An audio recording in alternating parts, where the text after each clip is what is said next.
What is going on, Four-Eyed fans? Welcome to Fourth and Frames, the IDP edition here for Week 14. It's been some time since we got the gang together. I think, let's say, before Thanksgiving, and then a couple weeks after that, we had some scheduling snafus, but we're back. Week 14, the week before most people are having their fantasy football playoffs. This is probably a make it or break it week for a lot of you out there. I know for me, I have a lot of win and you're in situations going on this week, and I want to make sure that I got my rosters all set up for my IDP leagues, and I'm sure all of you want to do the same. With me, as always, got Nate Marcum and Mike Woellert. Mike, how are you doing today, man?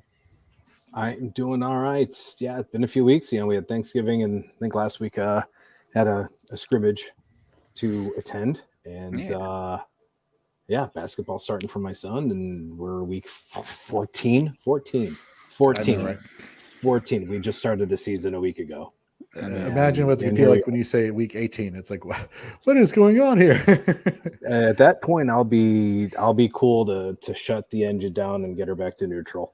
Mm-hmm. Actually watch the games, and I know that Jorge, everybody, yourself included, says just don't just sit down, just watch the games, enjoy football.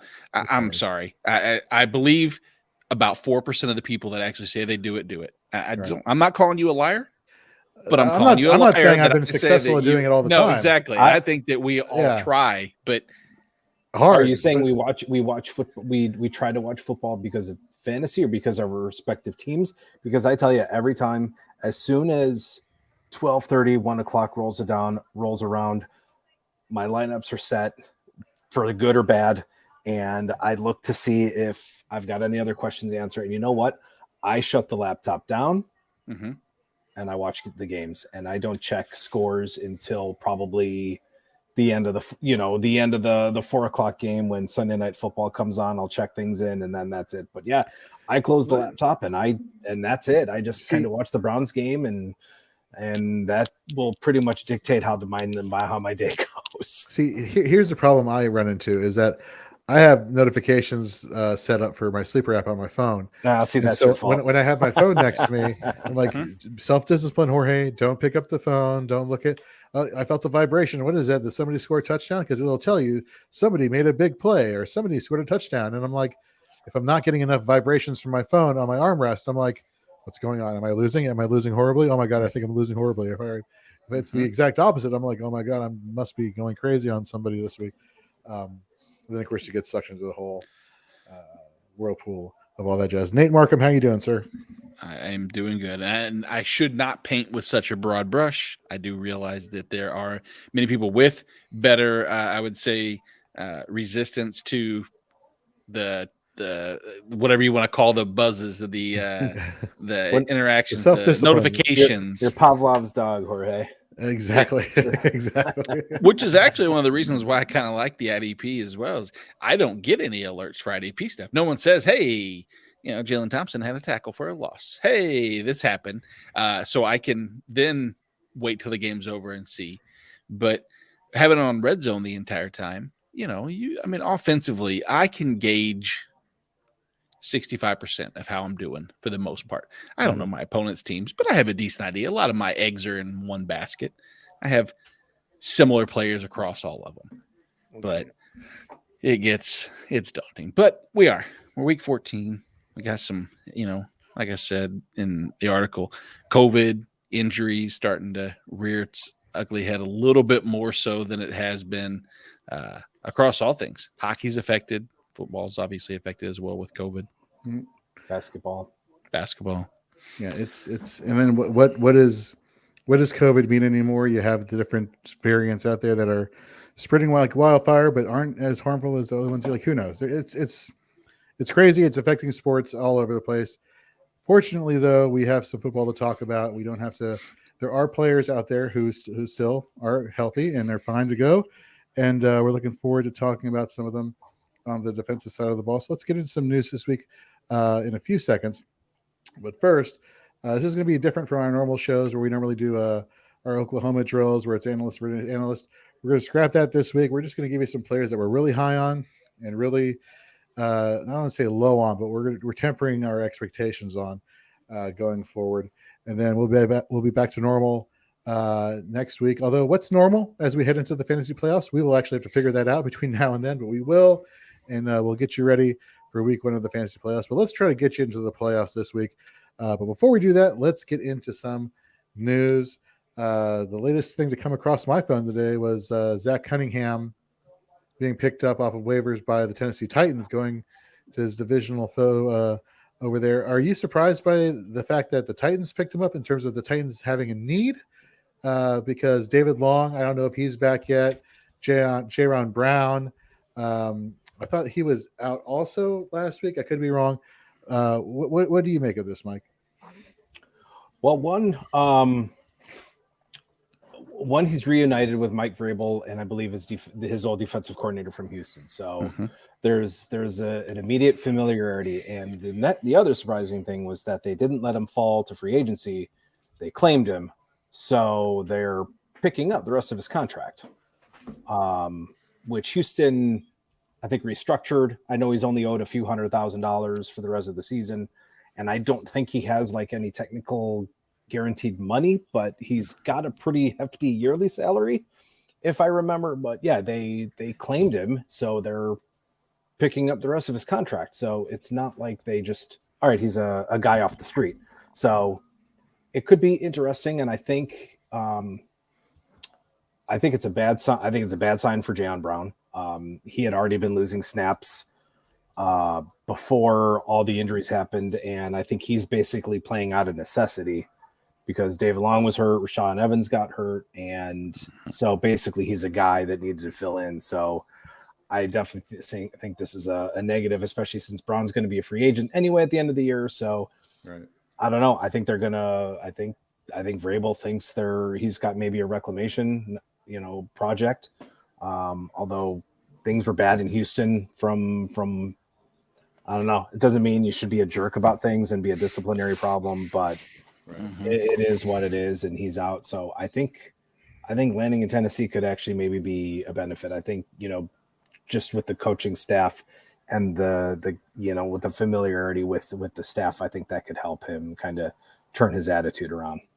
You know what's helped me turn my attitude around, Mike? This girl right here. Finally can show her on air. The family's met her. This is Penny. Everyone, this is my new puppy, Penny, a little golden doodle. Nice. 9 weeks old now. She's just joining the show here for a little bit. Just wanted to introduce everybody and bring some cuteness, bring some video views, bring some lights, some cheap pops, whatever you want to call them, right here. Right here in Virginia. Exactly. A la Mick Foley. Oh, and she's looking at me too. There we go. Get some likes, get some loves in there. Love to see it. Thank you very much, Cheap Pop. Animals will always do my wife. Yeah, exactly. You got some other news for us? Do you have any news for us, Nate, by any chance? I mean, there's some. I hate to be doom and gloom, but I mean, Marlon Humphrey tore his pec. He's officially on the IR. Let's see. Well, there's some other ones that came up that I paid attention to. Most are on the offensive side that I have. Joey, so what'd you say? Anthony Walker. Anthony Walker, good call. Exactly. Considering that has a great segue into both you and I's upside play of the week. But yeah, Anthony Walker with COVID or with close contact or with what I don't even know anymore. He knows somebody that has COVID. He's his third cousin's niece's neighbor who attended a party at 7-Eleven. Correct. Right. And if he gets 2 positive tests within 4 hours of each other at a Walgreens and a CVS, uses his rewards card, he can get back into the questionable tag and play on Sunday. Someone was asking me that earlier between the Mike Williams, Keenan Allen situation. And I just don't know, they expect me to know a little bit more, and I have no clue. And I said, I just don't. Close contact with high risk player means you have a better chance of getting it. It just doesn't make sense. So I give up on that. On topic of the Chargers, on a positive news, Joey Bosa does appear that he will play. So he didn't. He was cleared to return. Brandon Staley has gotten a lot of publicity this week for handling it the proper way with his, being cognizant. of him having a history of that. He felt that it was best in his long term to kind of let that ease after, the initial. I guess there's probably studies that say if you suffer a concussion-esque type injury and you go back out and run 20 you're more miles an hour, susceptible to getting another one after your first one. Absolutely, sure. Yeah. And probably in the same game. So maybe, right. Missing some snaps. That's one thing I like about this Coach Staley for the Chargers. Earlier in the season, he's like, yes, analytics is important, as opposed to some other coaches who just are like, analytics, whatever. That's just numbers. And now he's like, yeah, I'm looking out for my player safety. Excuse me. It's like, wow, there are human beings in football in upper levels of power. This is amazing. So I actually have a quick question in regards to injuries. So, sure. Speaking of Chargers, I got the Chargers-Bengals game on Sunday, and Logan Wilson hurt himself on punt return because someone was out, so he had to fill in on punt return, which I still don't understand. You can find anybody else to fill in on punt duty. Right. Why have the quarterback of your defense out there? But I digress. That's a topic for another discussion. So, right. Logan Wilson gets hurt, and I see him down, and I don't really know how he got hurt. Next thing I know, he's being carted off. Like on the cart, carted off. Right. So I'm thinking, oh, crap, that's got to be some sort of leg injury, right? Right. So it comes out that he got a shoulder injury. Exactly. And my question, has anybody been carted off? I mean, I don't know how bad a shoulder is that you can't walk. Like, do you have our shoulder injuries bad to where you do need to be carted off? I don't want to sound insensitive, but that was a little weird to see him being carted off for shoulder, because I immediately went to leg. So Aaron Rodgers, when he broke his shoulder, his clavicle a couple years ago, and he was out for most of the season, he was carted off. Okay. Now, that being said, I don't know why. I think one of the things they had him do is they had him hold his arm out like this and kind of keeping it stationary. I don't know what's sitting on a cart versus just walking. Maybe there is. I have no idea. I found it curious. I'm like, are they trying to hide the fact that he got a leg injury? And that doesn't make any sense. But I'm like, oh, that's kind of curious, because it did. I immediately, he's being carted off, and everybody's like, oh crap, that's knee, leg, whatever. I mean, if the pain was severe enough with one of the, I'm not trying to separate us from a professional athlete, but if the pain is severe enough that if there's risk for maybe shock and or passing out or something to that effect, then maybe a cart makes sense so they don't fall. But I again, I can't gauge pain tolerance or pain scale 1 to 10 when you're watching that. Just a little curious. That's another good one too, is Logan Wilson. That's it. That just kills me because I love having Logan Wilson. And all right. Well, if we're caught up on news, let's get into. There's only one other thing. Sorry, just to pay attention to. I think that both are trending in the opposite direction, or the positive direction for them. Is both Corey Littleton and Denzel Perryman both appear to be on track, and that. So Perryman is on track. That's what it said. The last I saw is both are still day to day. And with the appearance, no one's been downgraded, but that doesn't mean anything. Yeah, because I know he was I know Perriman was did not practice yesterday, and I didn't see Littleton on any injury reports, so I figured Littleton kind of was okay, but yeah, Perriman I saw did not practice yesterday, so I didn't check out any practice reports today. Yeah. I mean, let's see. Is there anything else? Do you guys cover, as I was handing the penny back off to my wife, Devonja Campbell potentially coming off of the COVID list tomorrow and rejoining the team this weekend? You did not. There you go. I think you just did. Boom. Done. There we go. So Devonja Campbell, the guy who's been tearing it up this season for the Green Bay Packers at linebacker, is looking to rejoin the team tomorrow. Now, whether that means if everything goes to plan, right? He should be back in lineups against the Bears on Sunday. And Perriman did not participate. Still questionable, but didn't participate. At least Littleton got in a limited, and nothing else significant from that other than offensive side with Darren Waller not participating either. See, the thing with and the thing that with Perriman that is a little concerning is the fact that they brought in Will Compton. So that's a name to kind of keep in the back of your head. if anything happens. And I think Divine Diablo is probably a good play, especially if you're on a platform that has him as a DB. Exactly. Or a safety. If he's a linebacker, you hopefully have better linebackers, but if you need to play him, then that, at a linebacker, that's fine if you need it, but he's definitely better play at DB or safety. Absolutely. Well, there we go.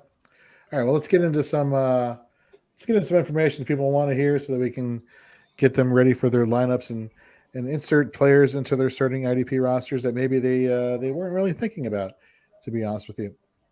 Let's start. I'll start with one player in particular. Weeks 10 through 13 in Fantasy Pro scoring, he's the third highest average with 15.7 points. He's tied for second with interceptions, third with passes defense, fifth with assisted tackles, fourth with solo tackles. Going against the Washington football team this week that allow the fourth most fantasy points to opposing safeties. He's only rostered in 22.7% of ESPN and Yahoo leagues. He's only rostered in 2% of sleeper leagues and 1% started in sleeper leagues. I'm talking about Jaron Kearse. The guy's been playing lights out football for the most part of the season, but he's really been turning it on as of late. Again, by those percentages, he's widely available for you at your defensive back spot. So if you're looking for somebody in a pinch, as well as somebody to hold on to during the fantasy playoffs, Jaron Kearse is definitely somebody you want to keep an eye on. Washington, his average depth of target when targeted by opposing quarterbacks is 6.7 yards. That's great because Taylor Heineke likes to throw the ball on average 7.6 yards to his either the running backs or the receivers or tight ends. And so it's looking like this is going to be a great matchup here for Jaron Kearse. He had that great interception last week against the Saints. Ironically, he kind of grades poorly when it comes to run defense, but he's actually been pretty good in coverage. Not bad for a strong safety, where he has the fourth best pass coverage rating according to Pro Football Focus. So definitely insert him to your lineups with confidence now and going forward if you haven't been already. Nate, let's go to you. Who's somebody that you're pretty high on this week? I'm going to go with what was going to be our Oklahoma drill. And I'll tell you, going in, when you picked these two matchups, I will tell you, I found that this to be the most paralleled, perfect matchup that was going to be the hardest challenge I've ever had because of the following. Wow. My answer is Jalen Thompson, or my answer for who I'm higher on. Jalen Thompson and Jaron Kearse. Number one, similarities are both that the Rams allow the third most points to safeties. For the football team, fourth. Right. So you have third and fourth. Both are two of only 5 defensive backs in the NFL that have 80-plus tackles and 2 interceptions. So another comparable. If you look at total snaps, Jaron Kearse outsnaps Jalen Thompson, but Jalen Thompson has 691 snaps, 57 solos, which is 5th in the NFL, 28 assists, and 85 total. Again, if you look at the last time they played the Rams, Jalen Thompson had the second most snaps in the box he's in a game on the year. So it seems like they want to put him up in the box more so against the Rams. He led the team in tackles, had a pass defense. The one area about Jaron Kearse, Jorge, pay attention to this. This is key. Jaron Kearse is very superstitious. Since the game against the Chiefs, he has eaten a fruit roll-up every day and will continue to do so. If he does not have a fruit roll-up during the day, he feels that he's off and that he is worried that he won't produce. I was going to say in our Oklahoma drill that I have successfully went to DC and I have procured every fruit roll-up off the shelf, and he was going to lose. Mike, therefore, would have had to anoint me the winner. That's fantastic. Okay, but Jalen Thompson has been nothing short of electric.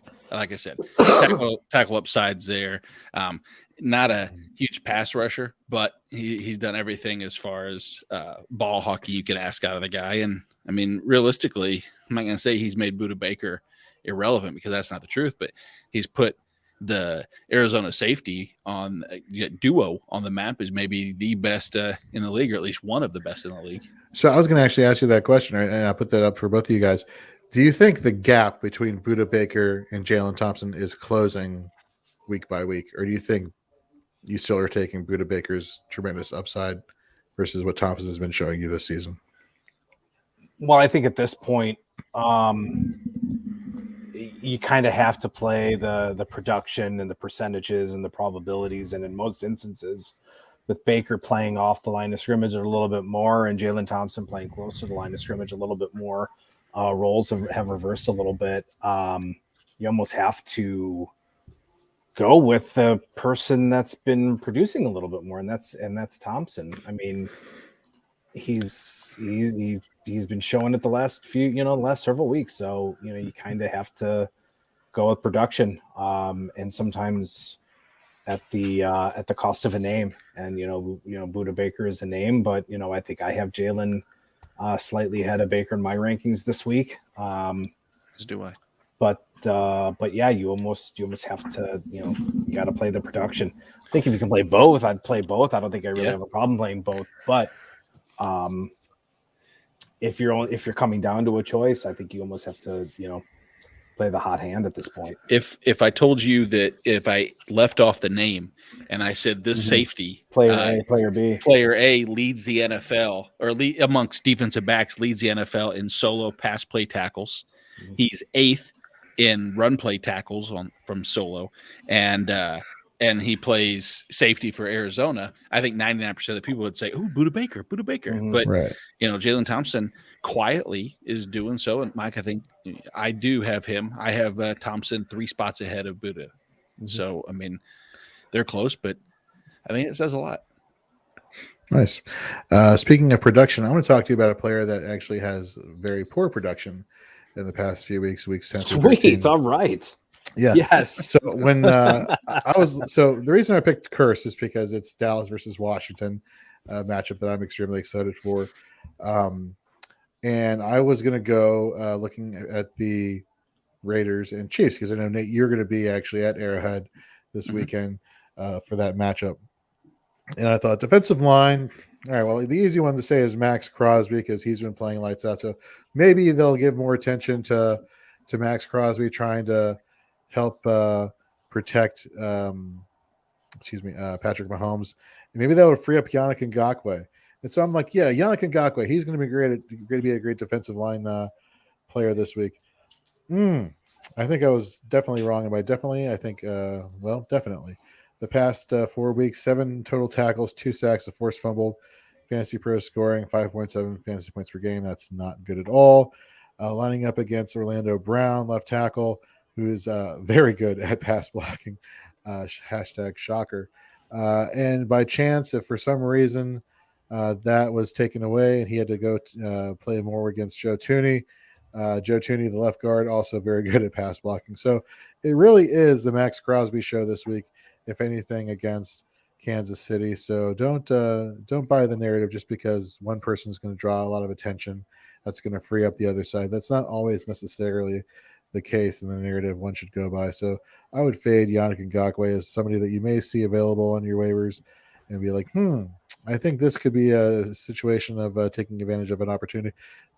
Hard pass on this one this week. Let's see here. Let's go with another person we're high on. Nate. Mike. Excuse me, Mike. Yeah, this is a little bit of a hunch play, hunch play that I've seen with my eyes and have also, some of the numbers have been improving over the last couple of weeks. Currently I have him as my LB 30, but I think I'm going to bump him up maybe to 25, maybe even a top 20. And that's Patrick Queen. And they get the nice back-to-back home and home with Cleveland. Last game against Cleveland, he had 8 solo tackles, including a really nice, I hate to even admit it, but he had a really nice run blitz off of Nick Chubb and got him for a loss, which is a rarity. But Queen has been playing, if you look at his weekly grades on PFF for those first couple of weeks, you see a lot of 20s, you see a lot of 30s, just not really good. But over the last couple of weeks, he's got an 82, and he's been in the high 50s, low 60s, and he's been in the 80s as far as tackling goes. And he's had some 80s in run defense. His coverage is a little but it's been improved over the last couple of weeks as well. So with Patrick Queen, the Browns have been saying they're going to run Nick Chubb and Kareem Hunt a lot more. So I think that's going to bode well for his tackle opportunities. I think with pretty much every single tight end on Cleveland having COVID, basically it's Austin Hooper. And actually, Austin Hooper is a pretty good check down target for Baker Mayfield, especially near the red zone. So I think Patrick Queen is going to see some opportunities on Austin Hooper. He's going to see some opportunities on Kareem Hunt out of the backfield. And obviously, I think they're going to see a lot of Nick Chubb. I think Josh Bynes got dinged up the last game, but he probably will play. But Patrick Queen has definitely improved his play over the last couple of weeks. Like I said, 8 solo tackles. He's cut down on the misses. He had 11 missed tackles in the first, I want to say, 5 weeks of the season. And since then has only had 2. And those 2 basically came against Cleveland because Nick Chubb has a really good job of breaking off contact and shedding blocks in contact. So that actually does not surprise me too much that those 2 came against Cleveland. But against Pittsburgh, had 0.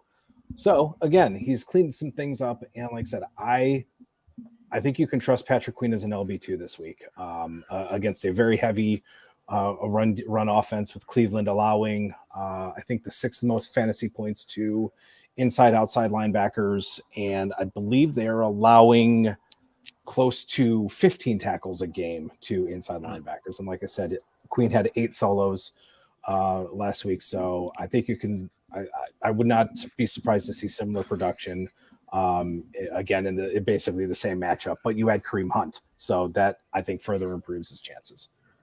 Fair enough. Nate, somebody that you're not as high on this week, potentially. I'm a little down on Dion Jones as a whole. I think Foye Oluokun is kind of, I don't want to say he's taken the lead over Dion Jones as far as maybe on popularity, but I think on paper you're starting to see that now. I mean, if you look back at Dion Jones hasn't topped double-digit tackles in a month. He has no tackles for a loss since week 7. Atlanta consistently playing from behind. I don't see that changing.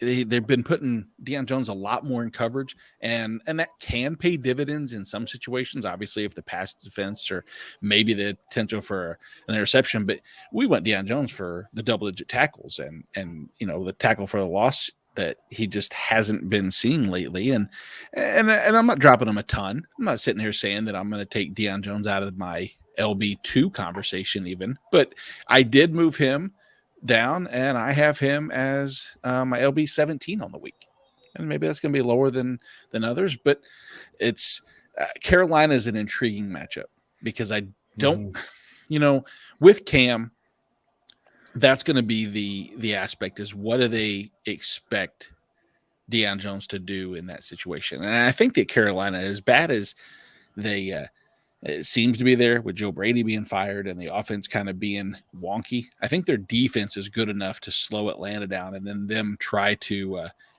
get the ball into DJ Moore's hands a little bit more so, which is we've seen that connection starting to manifest, but it's still Cam Newton. I mean, his shoulder, which has me more than concerned. Where you at on Dion Jones, Mike?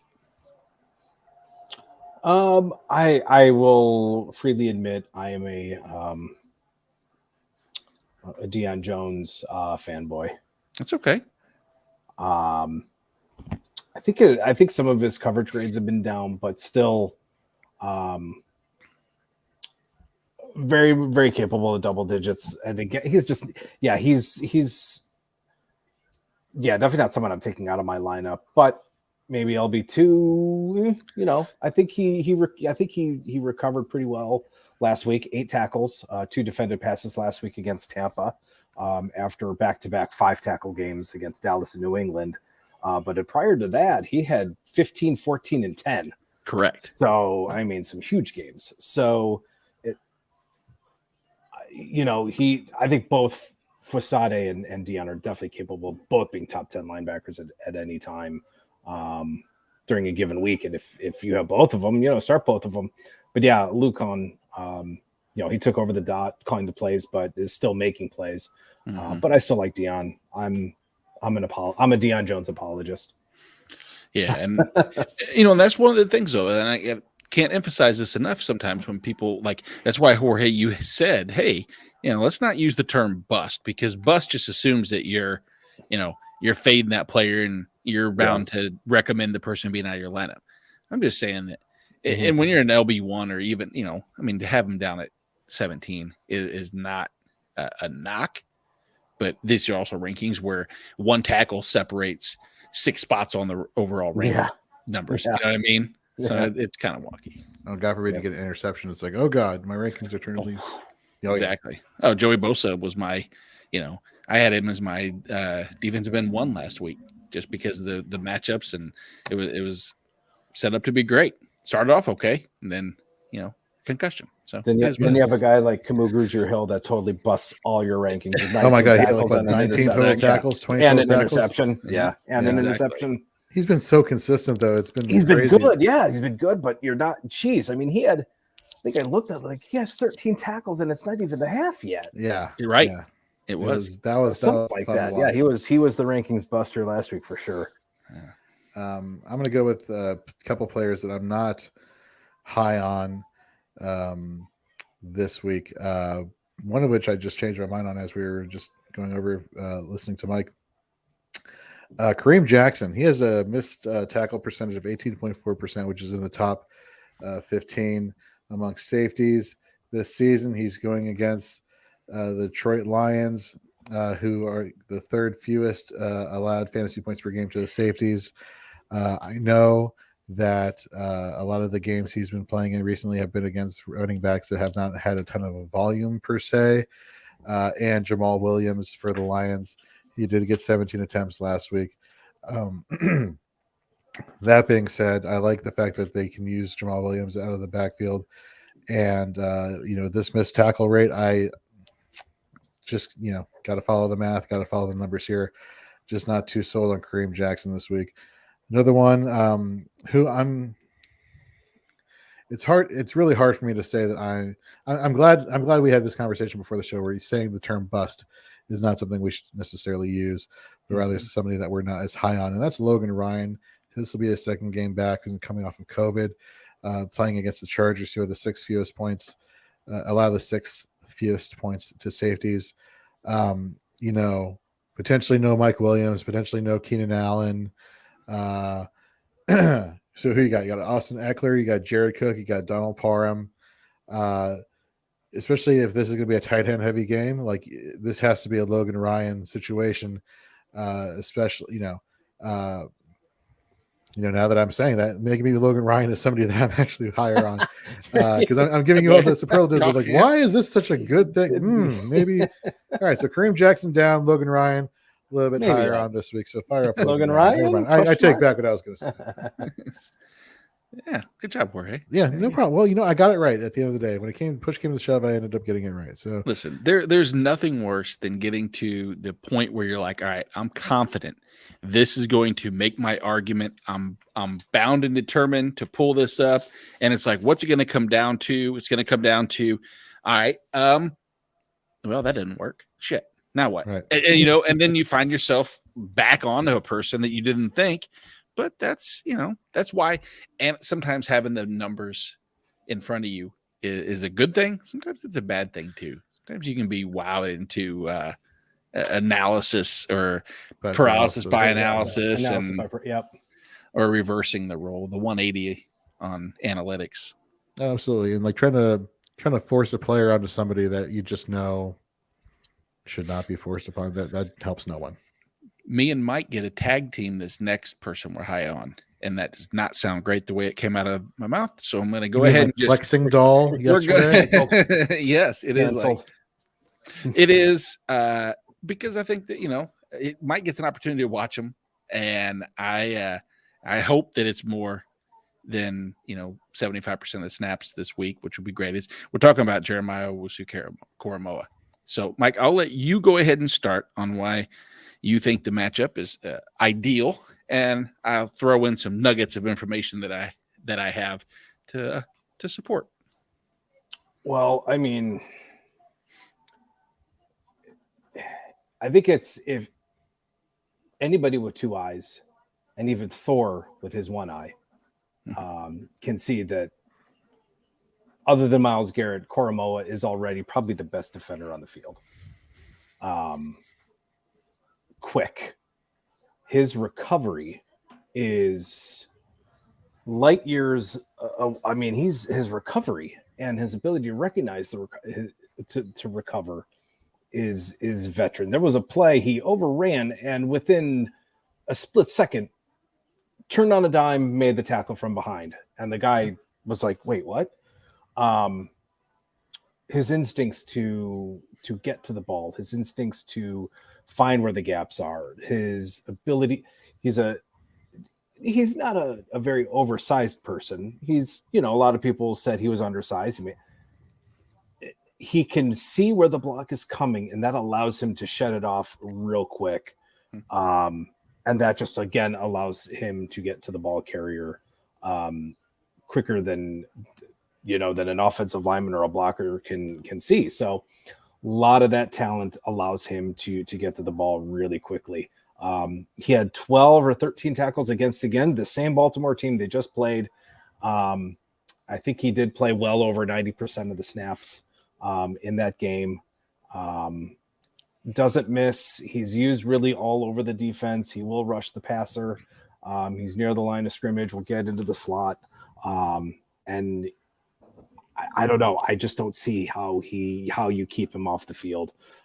He's someone that I think that can handle a lot on his plate. And again, with Lamar Jackson, I think you're going to need speed. And they did a really good job of containing him last week, or a couple of weeks ago before the bye. And I think you're going to need his speed once again. And I think Koromoa definitely has LB1 upside this week against Baltimore. And again, a really good matchup. Baltimore, I think, is allowing the most points to opposing linebackers. And I think they're allowing, from what I saw, when I remember, it was like 16, 17 tackles a game to inside linebackers. So I think, how do the kids say, it's JOK season? Yeah, I think they say it like that. We will just piggyback off that and say that's what it is, because I can't. Is it Jacob Phillips season, who's coming off of IR? No, I mean, no. It can't. Anthony Walker. I would like it to be Phillips season. I think with Walker, if he's on the COVID and he doesn't play, I think Phillips is very intriguing to me. Okay, because he's another fast guy, another fast linebacker. And he's a guy that's coming off of a bicep injury. So it had nothing to do with his legs or his. So it's just the game speed, the game shape. Is he going to be in game shape? Right. Because you can train and you can do cardio and you can do all that stuff. And I'm not going to pretend that I know football, but something tells me that cardio, when you're just doing cardio workouts, it's much, much different than game speed and getting into game. Sure it is. Sure it is. Run that 40 while you're getting tackled into the ground, and then get up and do it again. Right. So a few of the little added superlatives, if people didn't love JOK enough, right now he already in even limited snaps, he leads Cleveland linebackers in run defense grading. He has a 27% tackle rate on run plays, while he's tops in football with a 14% run stop rate. So not only is he able to identify, shed blocks, higher than effective or better than just excellent. A 27% tackle rate is phenomenal. Especially again in any capacity, it's unsustainable. Against the run, against the run though, it's not. I don't think it's as unsustainable. But the problem is he's going to see more snaps, and with more snaps, does that. Baltimore, where do they rank in run plays? They're second. So I see this high volume. I look at JOK, who in a situation where if they want to actually do the one thing he hasn't seen as much of is rush the passer, he does have a 20% pressure rate. He does have 2 sacks. And who has allowed the most sacks in the NFL? The Baltimore Ravens. So you have this little compilation of positives. You have this run-heavy team and an offensive line that can't protect Lamar, or they can. Lamar just runs himself into a lot of sacks too, which is please put JOK and Myles Garrett on Alejandro Villanueva's side. Please. Oh my God, poor Villanueva. Oh my God. He doesn't even need Myles Garrett. No. It's I think he's allowed 6 or 7 sacks, and I think he's definitely in the 30s or 40s in terms of pressures allowed. He's not good. No, I know his pass block grade is not good. No, he is one of my, when I do my prime matchups pretty much each week. Oh, he's always him, Alex Leatherwood, I'm drawing a blank right now. It's the Atlanta Falcons left guard. I would know it if I wasn't trying to think about it, but I've mentioned him 25 different times this season. Miami's tackle, I think Eichenberg. Liam Eichenberg is another one that's up there really high. And then Colton Miller is for the Raiders. Yeah, Parker on the opposite side is the one. And Storm Nelson. Storm Nelson for the Storm Chargers. Nelson. Yes, exactly. But you figure with a name like Storm Nelson, that you figured you'd be pretty good, but no, you're not at all. That's Mike, what are your thoughts on the Buffalo linebacking situation? I'm a little lower. Tremaine Edmonds and Matt Milano get the snaps, but their tackle efficiency has not been very good. I mean, especially last week, where basically Mac Jones threw the ball 3 times, and I think between Stevenson, Bolden, and Harris, I mean, they 35 times, I want to say, for almost 40 times, and Milano and Edmonds combined for 12 tackles. So that's a little bit of a scary thing when you're playing all those snaps and you're just not getting the tackles. So I'm a little lower, I think, on Tremaine Edmonds and Matt Milano. And as we were going through, I know I mentioned L'Jarius Sneed as someone I'm lower on. I'm actually shifting because I saw that I think he matches up with Hunter Renfrow is a pretty heavily targeted slot receiver, and I know Sneed plays in the corner. So as soon as I saw that, okay, Sneed actually could have a pretty good game. I'm actually going to shift to Tyrann Mathieu. I'm probably going to be a little bit lower on Tyrann Mathieu this week. I think Mathieu had what appeared to be his ceiling tackle game last week against Denver. Against Vegas a few weeks ago, he only had 4 tackles, had a defended pass, and he was a run. He happened to be around the ball for a fumble recovery. So I can't count on those big plays, those splash plays. So 4 tackles against Vegas just a few weeks ago, playing the Raiders again. I'm probably going to be a little bit lower on Tyrann Mathieu than maybe the field. So maybe DB3, DB4 in a deeper league. If you have to play them, I know there's 4 teams on bye, and I know you've got, you got the Colts. I don't remember the other 3 teams offhand. New England. Yeah, so you don't have Adrian Phillips, you don't have Kyle Duggar. Exactly. And then you also don't have the Eagles and the Dolphins. So Eagles not necessarily in secondary as much. But Dolphins, you don't have Jones, Jamal, Holland. Yep. Yep. So you're probably going to still need to start Mathieu, but I'm tempering my expectations on Tyrann Mathieu this week. Yeah, and with no Darren Waller, not that he was lining up specifically over tight end, but again, less attention around the ball. That does lower his ceiling for me. All right, let's wrap up the show with talking about a player who's kind of stepping into a role here that he kind of had a few weeks last season here in Seattle. Jamal Adams out for the season. Ryan Neal. Nate, what are your thoughts on Ryan Neal this week? Is this somebody that you were high on, lower on? I'm higher on the fact that it pretty much, I hate to say any safety you slot into Seattle's defense has an ability to finish as a DB2 or better, but that's pretty much what we've seen. I mean, last year he filled in for him, and he had weeks 4 through 8, I guess it was. And when he had 70% snaps or better, I mean, he averaged nearly 18 fantasy points a game. So, I mean, he can clearly step in, take advantage. Hell, in just limited snaps this past week, on 34 snaps, he had 5 tackles. So, I mean, I think that Ryan Neal could jump in, be someone that probably is available on waivers or was available. Hopefully he's not, because you looked at the my 4-eyed IDP waiver wire targets at fantasyandframes.com and saw that he was one of the mentions. And yeah, I mean, I have him right now currently as a DB2, right in the middle of the pack there. You know what Fantasy Pros has you at, Nate, this week from last week? 2. Congratulations. I am if there's a score, there's a metric that measures like how far away you are from being in first, it's like 4 points, whatever that means, like the difference between the two. And it's like I don't know how the point scoring it is, but thanks, Jorge. I'll take the thank you or the compliment and move on. Yep, just phenomenal work with your rankings work, and of course you can catch all of Mike's work equally as phenomenal over at 444 Football. Well, that's why I'm not in third, because Mike's not in the Fantasy Pros one. So thank you, Mike, for not doing that and helping me out. Mike's like, challenge accepted 2022. Here we go. All right, guys. Well, guys and gals, that's going to do it for us this week.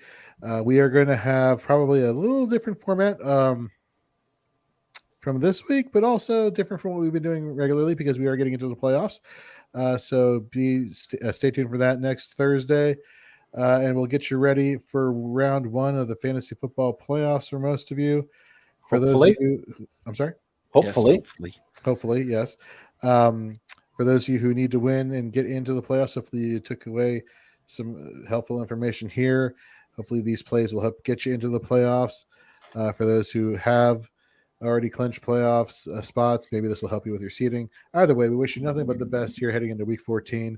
So for Mike Woellert, who you can find on Twitter at Mike_Woellert, for Nate Marcum at Nate Marcum on Twitter, and for me, Jorge at Jorge B. Edwards on Twitter, and of course, follow us at Fantasy and Frames.